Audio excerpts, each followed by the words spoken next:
There. There you Yeah. Can you hear me? Just unmute them. Try it now, Steve. Hello, hello, hello. There you go. Gotcha. Thank So you. that's how it was. We have to go back through that. Yeah. So let's go here. And oh, it just went once. Okay, yeah, we're good. Teams one. Because sometimes if you go like this, you got another Yes. one in the background rolling. Yeah, you're good, Steve. So how do I get my agenda so I can look at my agenda at the same time, switch back and forth? Or can I do that? I'll show you right away. Get Good. You want your agenda? You after my job, Nick. No, not at all.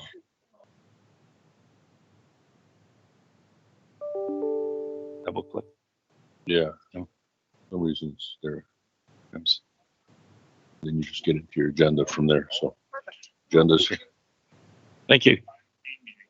Are you sick? Why didn't you call it? Oh, Yeah, I know. you get okay. This, Steve? Thank you. am I on here? Can you hear me? Yeah, thanks. I think. Hey, hey, Cindy. Okay, I want to bounce back from muting or whatever. So You can mute right on your headphones. right in here. Yeah.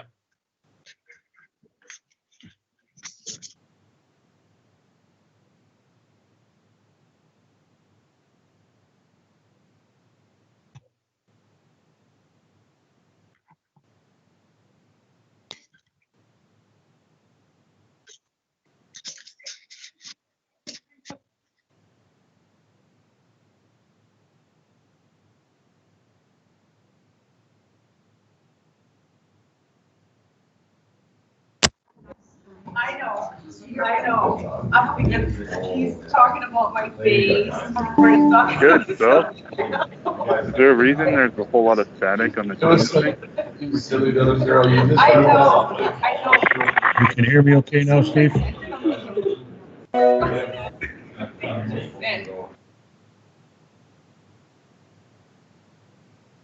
Can you hear me?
Hello.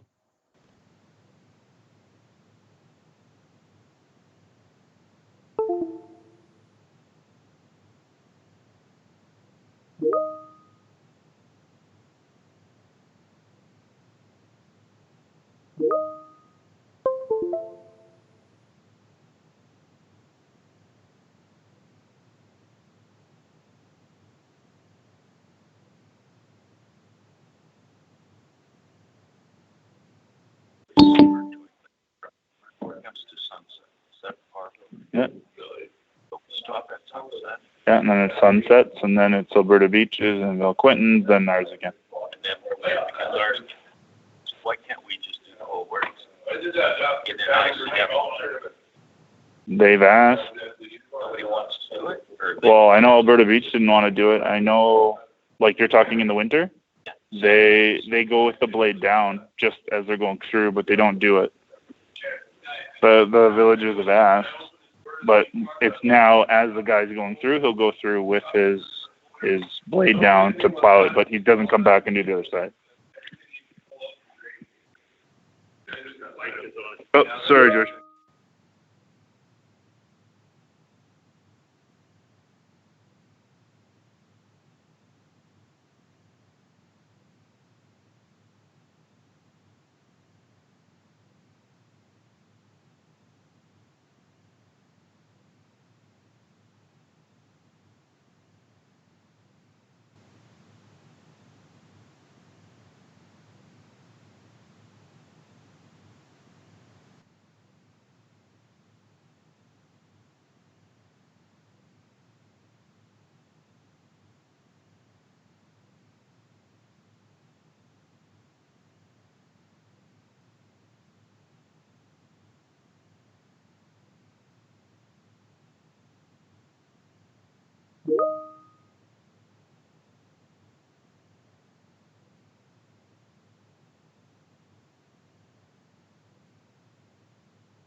we're on.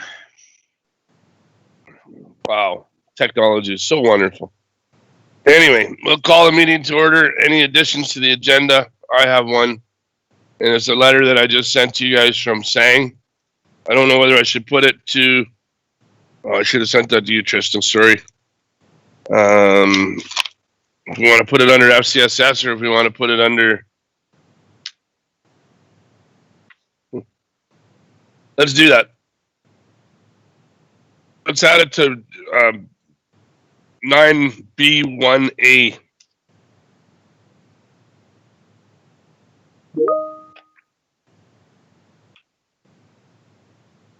And I'll get that sent to you here, Trista, so you know what we're talking about. Sounds good. Did you get that other response back from Rich Valley? No. Okay, we'll delay it till the next meeting then. Hi, No, I Joe. didn't. It's Okay. Greg here. I'd like to add an item as well. Okay. Discussion on road bans. Okay. Public Works A1 or what? Yep, A1. Thank you.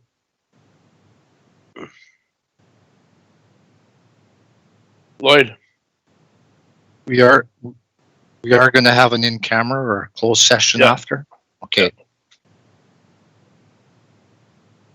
Anybody else? Going once, going twice. Okay. Can I get a motion to accept the agenda as amended? Ross, thank you. Any opposed? Okay. Adoption of the minutes of the April 23rd, 2020 County Council meeting. George? Thank you. Anybody opposed? Perfect. Okay, Greg, you're up, just like that. Sounds good. Thank you, Mr. Reeve. It's been, I guess this one's been kicking around for a while. I've had a number of counselors and ratepayers as well have discussions about why we don't have road bans on our gravel roads. We have the ongoing ban, as everyone knows, on asphalt and paved roads at 75% all year long. But coming into the spring seasons and wet seasons, the question has been brought up a number of times as why we don't road ban our gravel roads. I did a quick review of some surrounding municipalities as well.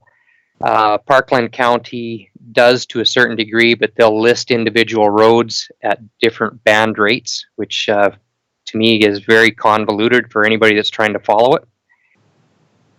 Sturgeon County does the same. They have a few listed roads at different rates of banning. Westlock Blankets, they do everything at 75%. Barhead does some partial things as well. Oiled is 75, and paved some are at 90. And they do some blanketing on the gravel roads, but it's very particular. Counties that kind of do, Leduc County does 75% on all roads, whether they're gravel or asphalt or oiled. Red Deer County only does paved roads. Vermilion River, again, only does paved and oiled. But why I raise the flag, I've had a couple of counselors question why we don't. We do get a number of calls from industry as well, questioning if we have road bans or are we putting on road bans. We have seen a lot of evidence of degradation of the roads when this time of year hits. I know we like to be sensitive to certain industries, but we also have to look after our own infrastructure as best as possible. I throw it out there for discussion, but I would like to look at doing I guess a blanket. It's easier to manage when it's just a blanket rather than each individual road at different rates. But I would like to look at in the future doing a 75% on all roads to see if we can control some of the degradation. Us. And Greg, if we did that, we wouldn't stop people from selling their product, like say the agricultural industry. We would tell them which road they would drive on, or is that how you would make it easier? So what's your plan? I think my first gut feel, and I open it for discussion as well, is it gets very difficult to administer if we have special conditions for special people, and I know that's not what everybody wants to hear, but I think if everybody has to adhere to the 75%, well, they can haul, but they have to meet those criteria. And it's easier to manage because it would be hard for our CPOs to go, that truck's exempt, but this one is not, and try to pick them out of the weeds and then describe to our industry, commercial industry, why they're being hit and the farmers are not. So I'm just not sure how difficult that would be to administer if we tried it that way, Ross. Yeah, agree. Lauren? Some, Oh, sorry. Go ahead. I thought you were. I said I agree somewhat. It's just, I guess we'd have to check out the roads in order to go that far, because none of the roads might be able to handle it anyway, right? So I just thought if you did it that way, you'd be in, they'd have to like get a permit, so then we'd know what's going on. And like our oil field guys, they already have road use agreements, so then they would only be allowed to haul half loads in the spring, or take them to a highway and load a truck or something. I don't know. Yeah, that's where it gets difficult. I just worry that if we do point them to certain roads, we're likely going to point them to our good roads, which is a good thing. But are we just going to force degradation there? Well, yeah. Either way, it'd be better than now, because now we point them to roads and they go on them and they wreck them, so then they just take a different one. That's exactly what we're seeing.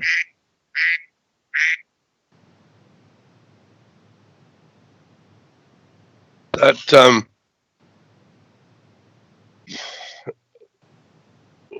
why can't we just put 75% on everything, and if they want a permit, they got a phone and going? That's what we used to do. Yeah, and I think that covers the concern of Councillor Ross, being that, and when we know there's a significant heavier haul from Farmer A or Commercial A, that we can send forces to help keep things in order, right?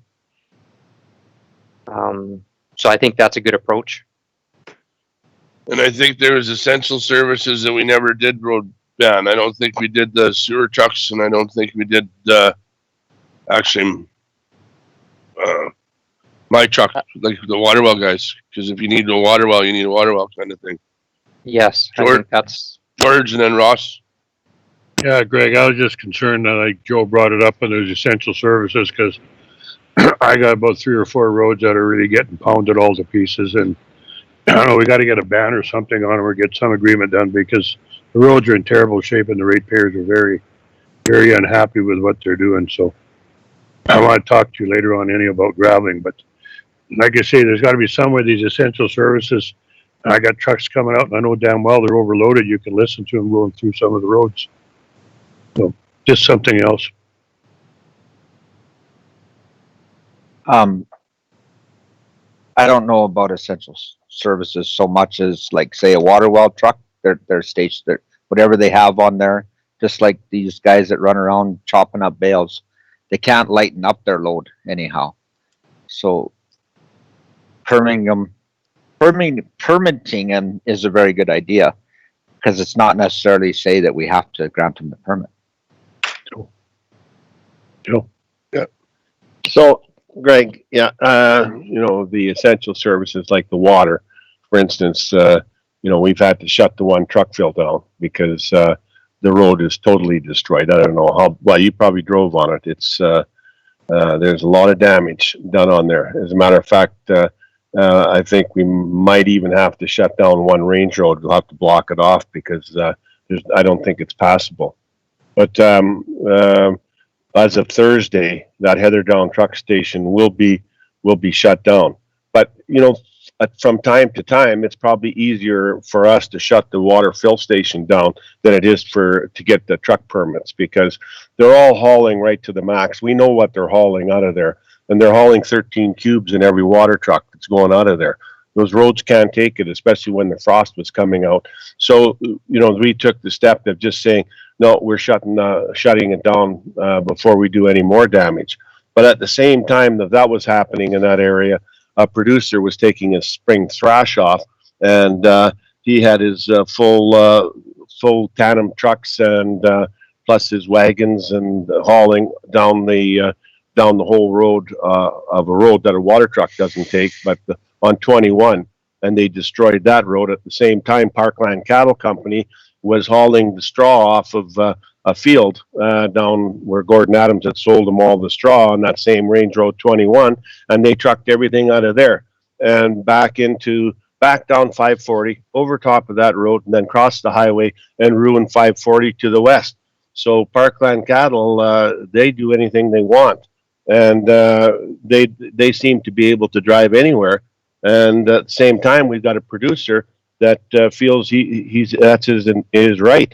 So you try to tell the ag community that you're going to restrict them, and they're punished enough because that's all they got left is a spring thrash, and it's probably pretty heavy. And the straw that's been sitting out in the water all winter is probably fairly heavy as well, because they sure left.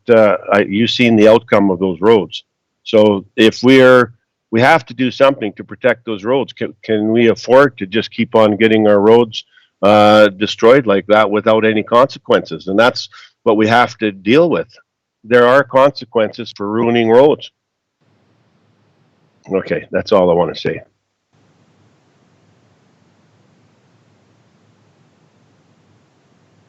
Anybody else?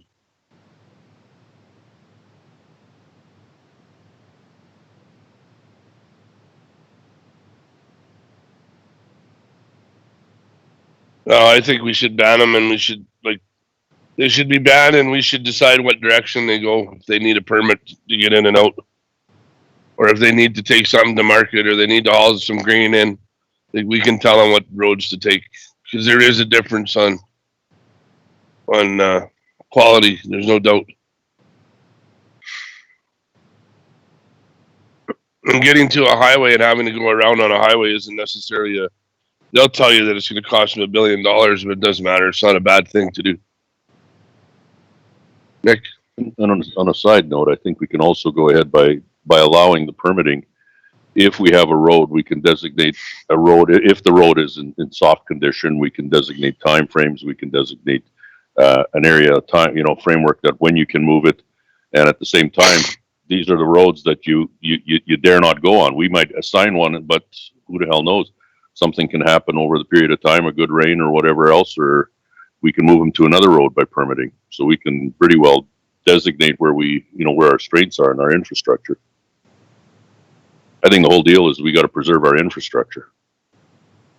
It's vital. It's expensive, and like I said, it's a large component of our financial budget and asset here in the county. So I think we need to protect it. Ross? Yeah, we definitely do. And permitting means like maybe one load if they sold a load of calves or something. It's not it'll stop these people, hopefully, that leave their bales out all winter long where they have all this Arctic pavement that they can haul them in on. And then when it starts to thaw, they start moving their bales home. That's a multiple haul. Those are the ones that shouldn't be allowed, and the 75% ban should stop that.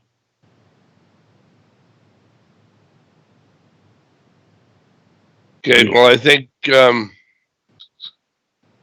you probably got a general consensus here that we should put a ban on and do some permitting. So you'll have to work something out, and I'll just get a motion that we get administration to figure this out and get it probably put it in place, because they're taking a shit kicking this year.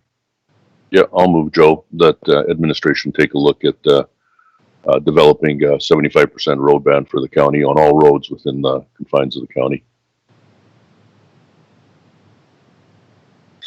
All right, All in favor? Or I should say, sorry, opposed?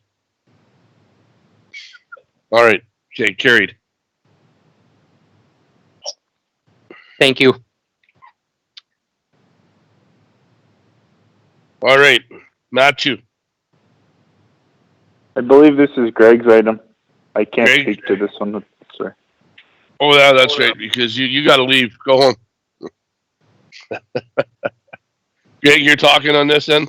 Sounds good. So this is a long list of a number of ICFs that we've been putting forward to you in the last couple of months. This is just another one in the system with Sunset Point. We vetted this out with them, and it's basically been templated with the other ones. There's no new items in here other than I think we spoke of when these ones were created this year. We expanded on the sections relating to stormwater management and how that's handled. Beyond that, we're just seeking approval of the ICF with Sunset Point. Okay. We have to do that by bylaw, right? No? Just a motion? I believe it's just a motion. Yeah, okay. Yeah, so I just need a motion that we do that. Nick? Okay, anybody Also opposed? move. There we go. Thank On you. this, while we're talking about ICFs, just quick, and I guess I should have put, I got a call from, or a text message from Bill Lane yesterday from Barhead County, wondering why we didn't want to do an ICF for IDP with Barhead County. I can speak to that if you'd like, Mr. Chair. Please. There wasn't a request not to do an ICF or an IDP.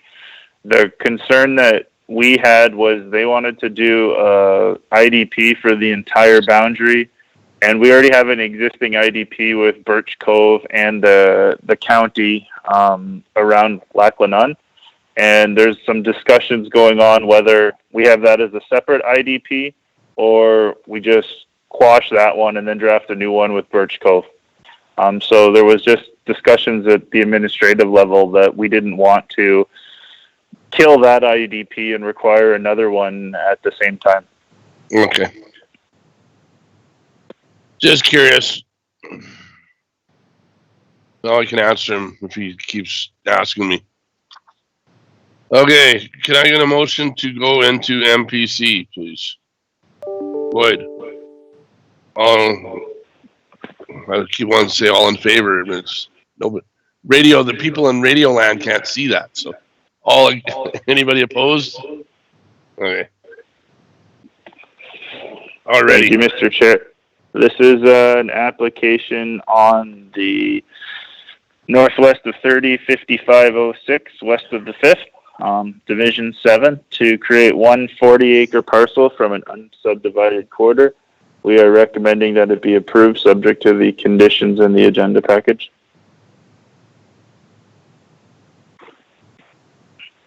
Okay.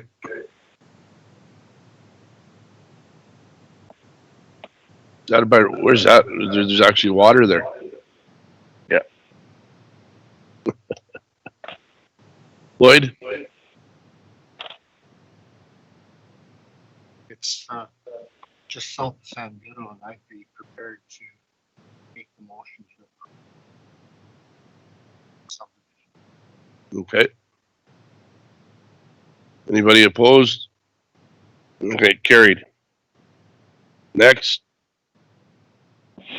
Thank you, Mr. Chair. This is an application to create approximately 8-acre parcel from a previously subdivided quarter section within the northeast of 2255-3, west of the 5th. This is in Division 3, and we are recommending that it be approved subject to conditions.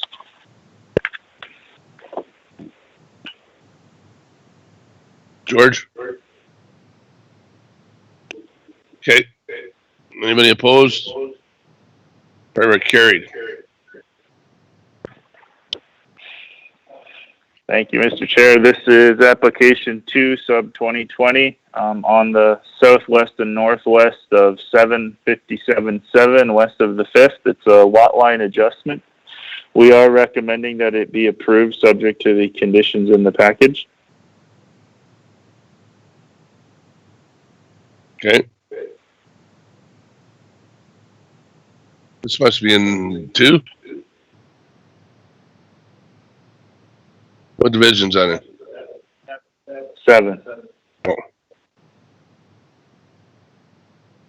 The one item of note in this lot line adjustment, though, is we will be requiring them to connect both properties to have sewer access within the hamlet. The sewer systems there will be their responsibility to connect. So, but they'll be required to connect existing structures, and the new parcel will be required to have it to the property line. Lloyd? So Matt, are they not condition? I know we talked about it initially when they submitted their application. Whether they're still aware, I don't know. We can defer it and let them know of that, but our bylaws indicate that in relation to sewers, if there's new parcels in that area, they must connect. I'm prepared to make a motion to approve the subdivision, but I would like to make sure that they are aware of that condition. That it wasn't just a discussion item in passing. Lauren? Yeah, if you would like us to verify that, the best course of action would be to defer a decision on this, because the next way we would let them know if you approved it at the same time was with the notice that that was the condition. Being next to the highway, it would have to go to an appeal at the MGB. They're still trying to figure out whether or not they're going to even hold in-person meetings or web appeals and that sort of thing. So if there's concerns there, I'd recommend that you just defer it, and we will bring it back once we further discuss it with the landowner. So is there any time sensitivity in this application or not? No. Then I'd like to.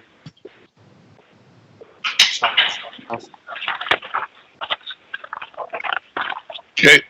Lauren, did you want to? Just a question.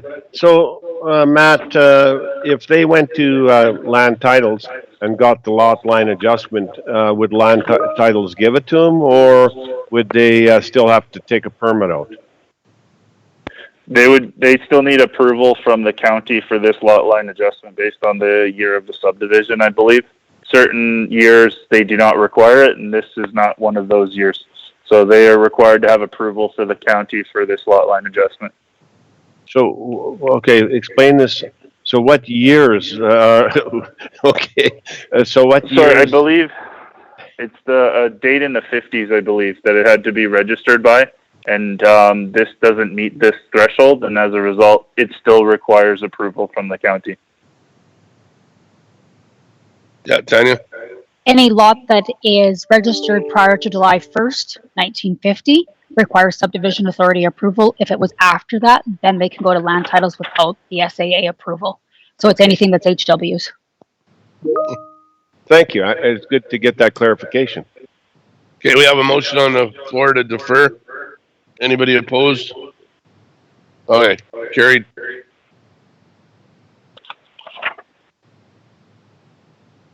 Everybody's gardening.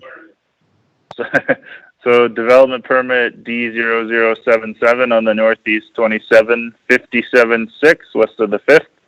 This is a development permit for a greenhouse / market garden.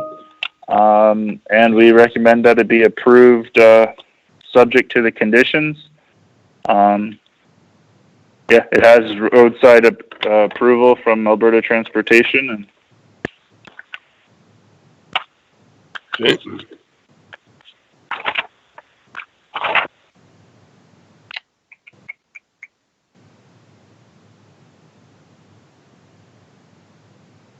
Who's building a garden? Cosmos Greenhouse and Gardens.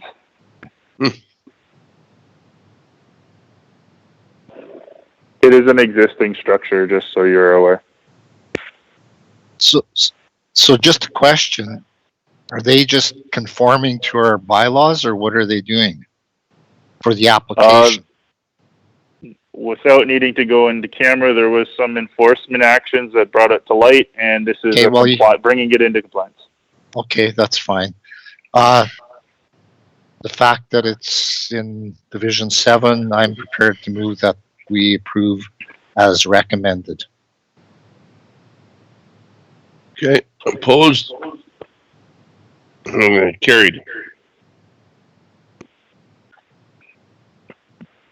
So the next item on the agenda is permit 20D0012. This is on lots 2 and 3 within Lac St. Anne settlements. It is a home occupation business for fixing and maintaining travel trailers from their existing garage and attached dwelling. We are recommending that it be approved subject to the 17 conditions.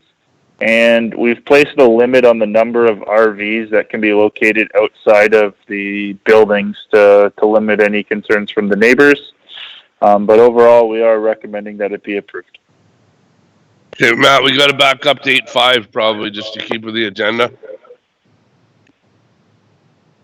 Oh, sorry, I printed them out in the wrong order. So my apologies.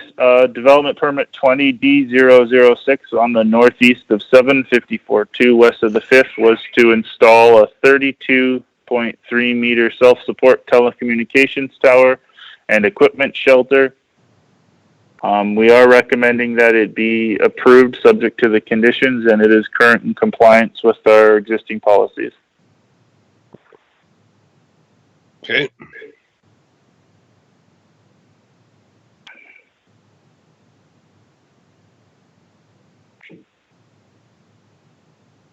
Would somebody like to move that? George? Okay. Anybody opposed? Okay. Carried.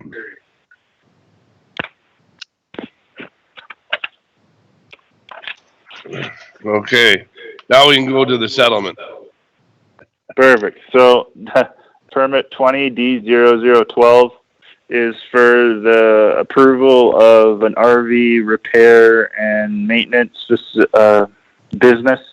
We are recommending that it be approved subject to the 17 conditions. The one item of note is we are limiting the number of vehicles that can be stored outside to 2 RVs. But we are recommending that it be approved subject to conditions. Yeah, well, he's already got about 15 in that yard. Yes. It's full.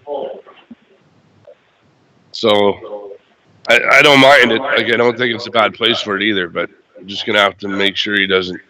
I don't know how you just maybe work on 2 at a time when you're waiting for parts and stuff.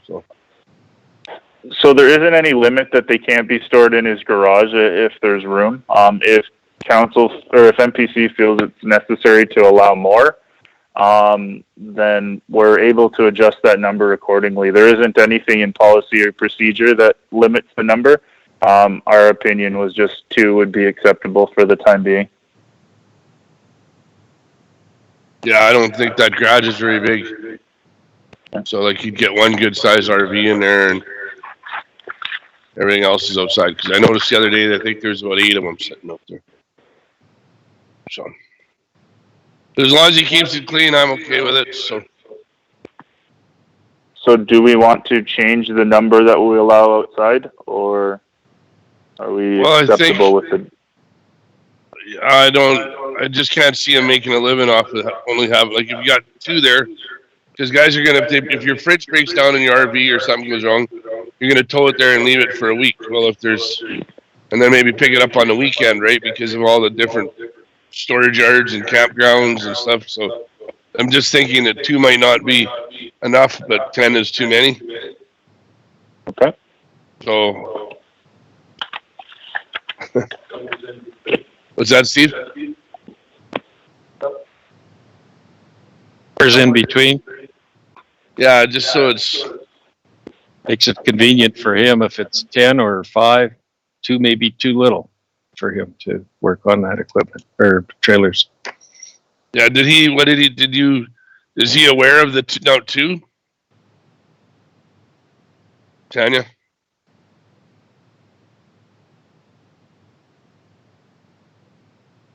Oh, you can't hear you.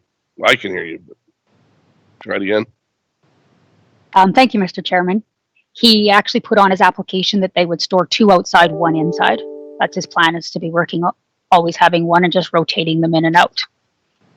Well, that's his plan, then maybe we'll stick to it. This was partial enforcement, Okay. not through planning development, but through CPOs. Well, then let's leave it. And if he finds need for more, he can always come back and ask, right? Yeah. Okay. Lauren moves. Anybody opposed? Okay. Carried. Thank you. So permit 20D0036 in the hamlet of Chair Hill, lot 17, block 1, is for the development of a shop with living quarters, requesting some side yard variances as well as the front. We are recommending that the variances be approved and that the permit be issued subject to the conditions. Public Works has verified on site, because the front yard setbacks do require Public Works consent. Condition 14 has been addressed to cover the concerns of Public Works regarding installing the new culvert and re-gravel as per policy. Stevie? I'd like to, can you hear me? Yep. Yeah, I'd like to move this, make a motion that we approve this development in the hamlet of Chair Hill, subject to the conditions, and they would be met. Thank you. Anybody opposed? Okie dokie, it's carried.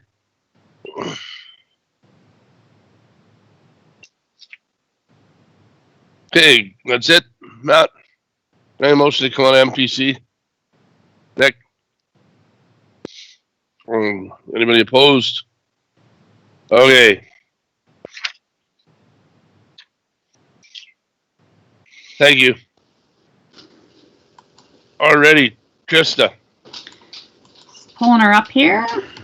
The first item is a recommendation to provide some funding to the food banks from FCSS. So I believe you are already aware that typically FCSS cannot fund food. However, a ministerial order has allowed for the provision of funding to be used for food during the COVID-19 situation.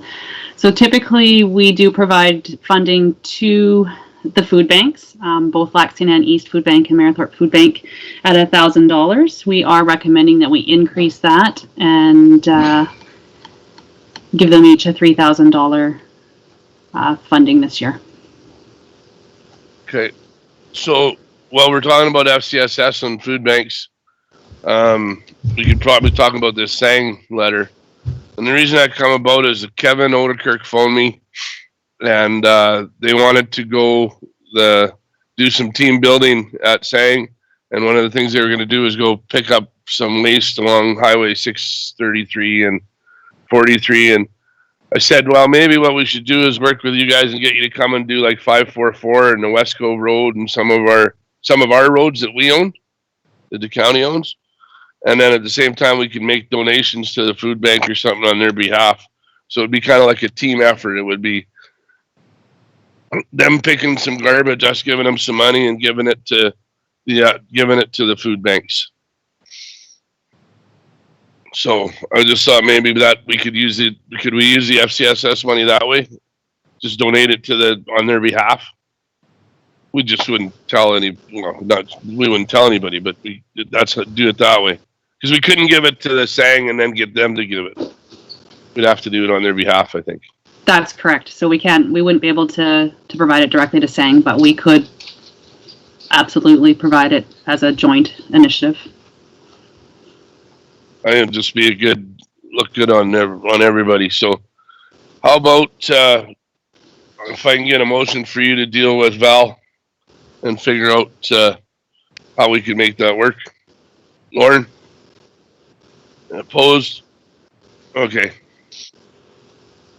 So, and then you can just, you can just kind of roll that all into one, I think, right? You can add to that motion about money to the food banks maybe, eh? I prefer to have some kind of a motion to provide it to the food banks. Well, we'll add it into that. Okay. Is that all right, Lauren? Or do you want two different motions? In two motions, yeah. Okay. Can I get a motion for money, FCSS money to the food banks then? Steve? Opposed? Okay, then Lauren's got his motion on the floor, so it's there. Worked with saying. Okay. Next. Okay, so this one is a similar initiative that Alberta Beach, well, the Village of Alberta Beach, the Ag Society, and the Lions Club have developed a delivery system for people in Alberta Beach and within a 10-kilometer radius of Alberta Beach to have the food bank hampers brought from Onaway. And so the recommendation is to provide $500 for that initiative. Lauren? Trista, I got a call from Lorna because Lorna, we at the East End bus, we received a request from this same group.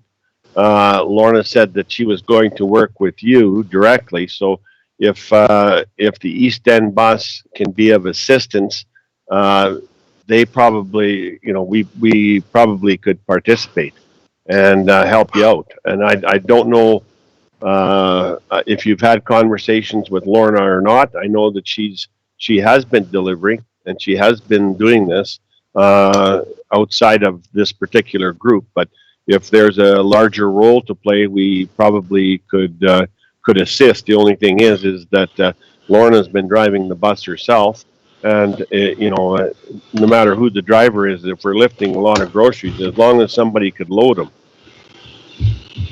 Yeah, we can work with Lorna and with East End Bus if the need arises, for sure. All right. Well, we put that forward. We were waiting for whatever you were going to do. We were going to assist. So if you could keep the conversation going with Lorna and figure it out. But I would be more than happy to move the request of $500 to this operation. Okay. Anybody opposed? Okay. Carried. There you go.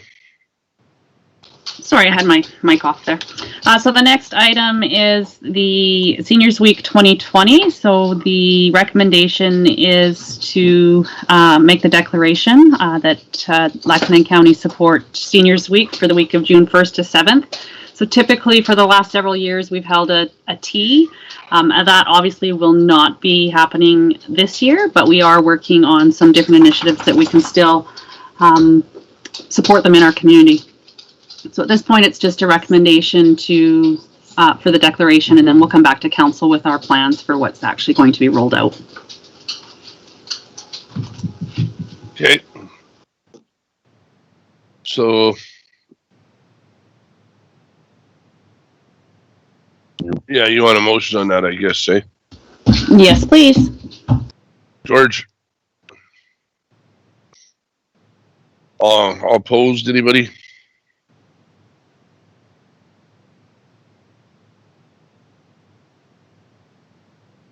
Ross and I are the only two that can attend.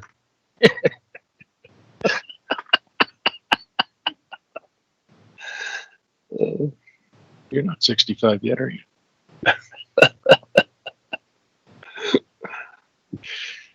Anyway, okay. Enforcement services. Okay. So the first item in enforcement services is the AFRAX radio communication system. And so we had typically or historically had an agreement via third party with the town of Marythorpe for our AFRAX radios.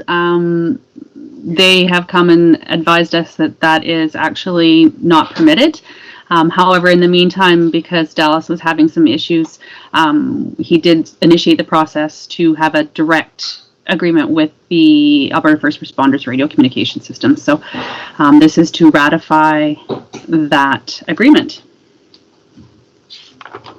And the agreement is attached for your reference. Good. Nick?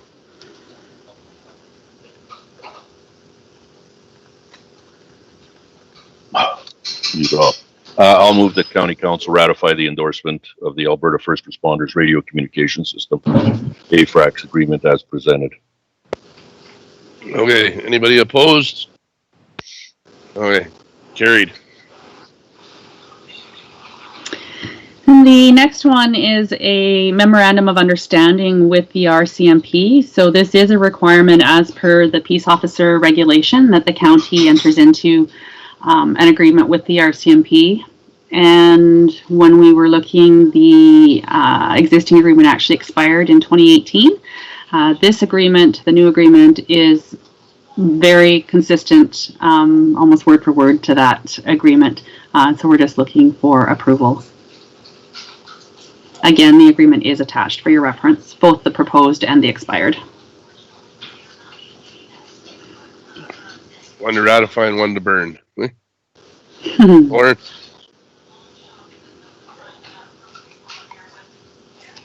So is this gonna cost us any money? Like, on these AFRAX, the radio systems, they aren't cheap. So, are we getting them, are we going to get some given to us or what? At this time, there is no cost. We have the radios already. We do. We do. They were given to us originally on that first go around, were they not? There was That's right. And nobody's asked for them back.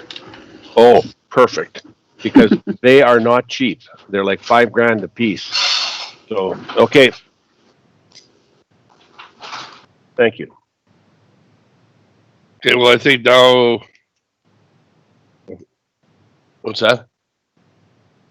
Yeah, one in the hand. So can we get a motion on the agreement? Lloyd? I'll move that we ratify the agreement with the RCMP as presented. Okay. Opposed? Okay. Carried.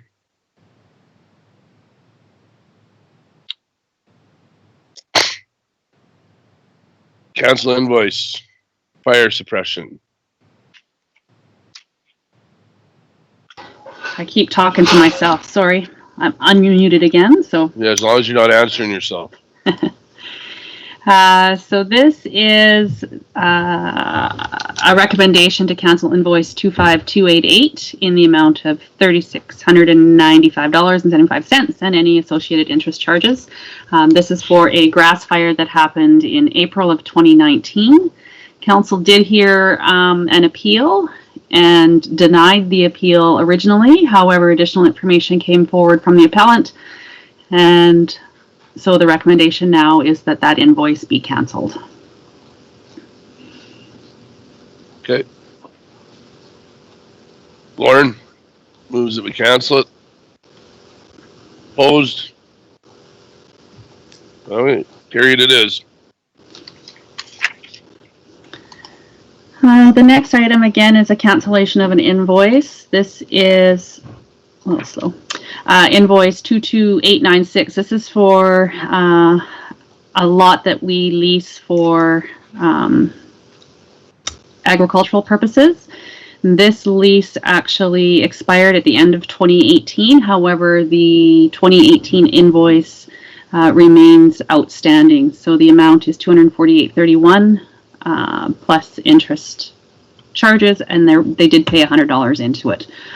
So currently $217.90 is owing as of last week. So the recommendation is to cancel the invoice. Simply sending it to collections is likely not going to get us anything, and the amount of work to continue invoicing monthly is more than what the invoice is worth. I agree. So we are working on a system to better manage the agreements so that we can be on top of this a little bit better as in current lifetime. Okay, George moves that we cancel invoice as suggested. Opposed? Okay, carried. Here we go now. The next one is similar. So this is invoice number 22379, again for an agricultural piece of property. This is a little bit even further dated. It's a 2017 invoice. Total is $225.34. We could not find that a 2018 invoice was issued, but the agreement again has actually expired as of December 31st of 2018. Enforcement did complete an inspection and doesn't look like there is any activity on the land. So again, the recommendation is to cancel this invoice and move on. Warren? Okay. Opposed? Okay. Carried it is. Now, well, Tristan's still here. Did you want to talk about this? Or this ACP grant thing that you just sent me?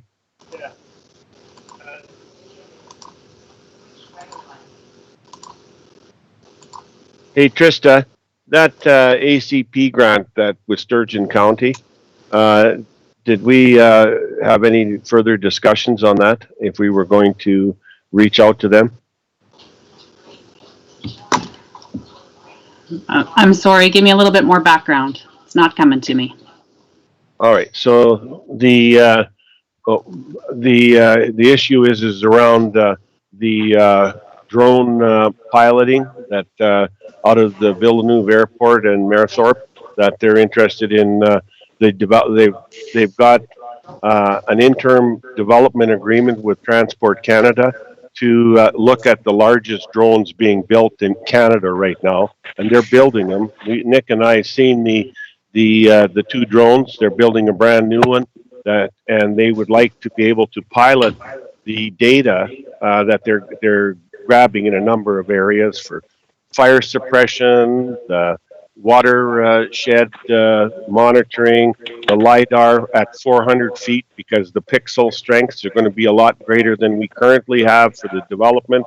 And they would like to work on Sturgeon and Lac St. Anne, looking at the potential of getting this done. And it looks like we've seen it. It's real. These are real guys. These are from the Canadian military. As a matter of fact, they said, unfortunately, they have, right now with their new ones, they have better technology than the Canadian government. These are 11 feet wide, and they are both mechanical and electric. They can run for 12 hours. That's the new drone they're building. And they're able to grab the data and also look at the data they're grabbing, housing it, and then massaging the data to the needs of the municipality. Sorry, Lauren, I'm not familiar with the initiative, but we can definitely look at it if you send me some information. Okay, well, I thought we did bring it forward, but we can do it again. I know that the MLA has said, hurry up and get this in, because he knows about this and he's seen it firsthand, and he said, we need to look at this. Okay. Mike? Yeah, we did discuss it, and Matt and Wayne were provided the info, and then Wayne provided the info on the ACP grant. So if you know something different about the ACP grant, it's closed. They're not open right now for applications. So that was the holdback right now. It's not in our budget, so if we're waiting on a grant, we'll have to wait for the ACP 2021 guidelines to come out. Okay. Maybe Shane doesn't know they're closed. Yeah. So. Just on that note, I've been in some talks with Sturgeon County to kind of see if we're in agreement to come in with a permanent application based on past year's formulas. So I've had some talks with Sturgeon County, but we're still very preliminary on it right now.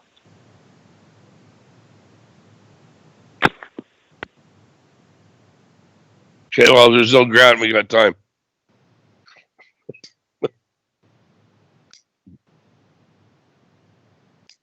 All right, let's take 10 here. We'll get back at 5 after 11.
Here we are.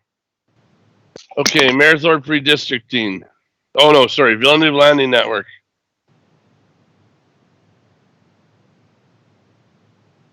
Yeah, Mr. Chair, sorry, there's nothing on the agenda, but this is a ratification that we've discussed previously, and that was the $5,000 to the Villeneuve Airport for being a member and having access to all the data that they are currently working on. Lauren and Nick, I believe, are involved with it. Nick has been at meetings, but it's been previously approved. This is for ratification. Okay. Okay, I didn't hear you. Gotta hit the button a little harder, I guess. Huh? Still not? No, Can you hear me now? no.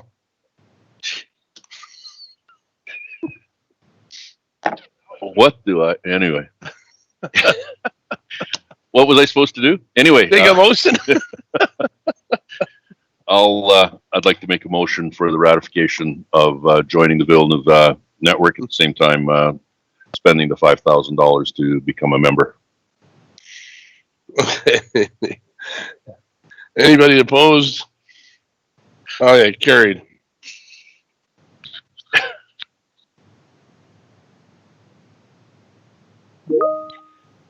Mayorthorpe redistricting. Thank you, Mr. Chair. This bylaw 22-2017-1-20 was before you previously. It's held a public hearing. At the previous meeting, however, council did request us to make amendments to allow people to have secondary residences or the ability to expand a farm, that sort of thing. So what we've done, we're of the opinion that this bylaw should be approved with just the redistricting. And there's a separate agenda item regarding the amendments that council requested. The reason being is it was felt that putting these types of amendments into this bylaw were a significant change to the intent, and it should be left as a separate item. So as such, we are recommending that you give bylaw 22-17-1-20 second and third reading as presented, and then your direction to make the amendments will be heard following this agenda item on a separate bylaw. Okay. Makes sense to me. Can I get second reading? Lloyd? Opposed? Carried. Third reading? Steve? Opposed? Carried. Done. Okay. So bylaw 22-2017-2-20 is a land use bylaw amendment to create an intermunicipal fringe overlay around the town of Mayorthorpe based on our existing IDP boundaries. We have discussed this with the town. They are in favor of doing it. However, we haven't discussed it with the public. However, this will address some of the concerns that the Mayorthorpe redistricting bylaw brought forward from the public.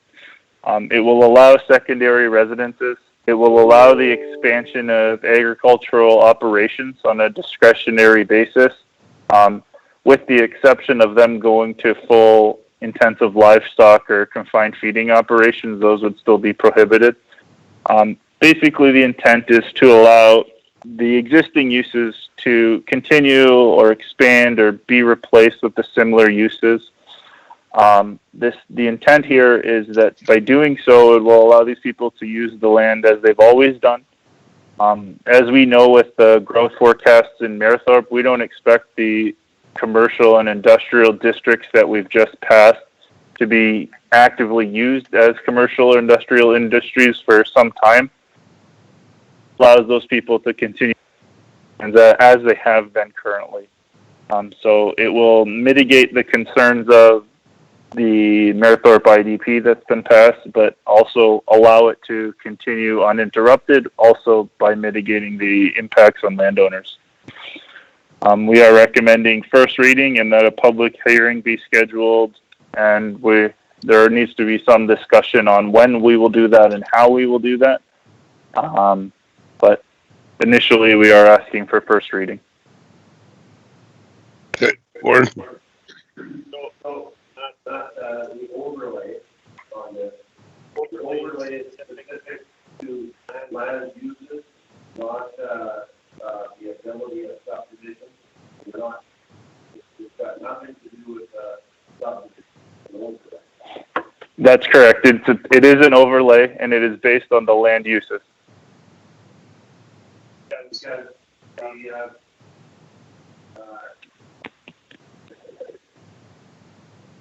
I gotta push the button. So, yeah, the, sorry about that. The concern I would have is previously we don't want to give any false illusions. The overlay is strictly for the land uses, not the land's ability to subdivide. That is correct.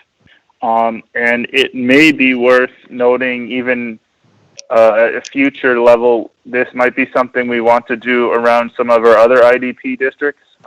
We did have an issue in Onaway recently where someone wanted a secondary residence, but because it was an agricultural fringe parcel, it wasn't used. This is a technique now that we've developed it, would also address that need in the Onaway region or even potentially the Alberta Beach region while maintaining compliance with those IDPs.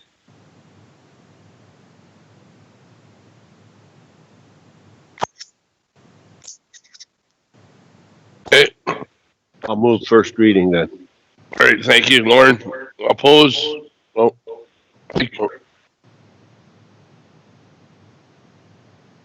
Sorry, I guess my question to Matt would be, is there any other amendments we want to do with the LUB, or do you want to keep them separate? We could, in theory, address this to address the Alberta Beach IDP along with the Onaway one and make it one amendment. And there's been a couple administrative amendments we've seen in the land use bylaw that do need to be changed and we'd be bringing forward. So we can do that and leave them all as one bylaw. It would be cleaner for sure.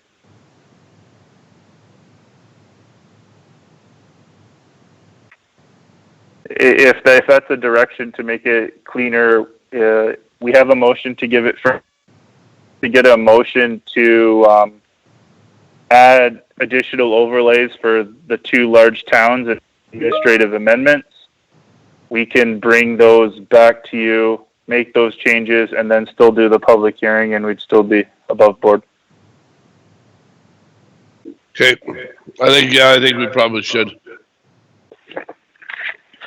So we have the motion for that, so I need just a motion to include the other two municipalities. Yeah. Is that? No. No, we can keep the first reading, we just change the. Okay, George? Or opposed, sorry. Okay, George.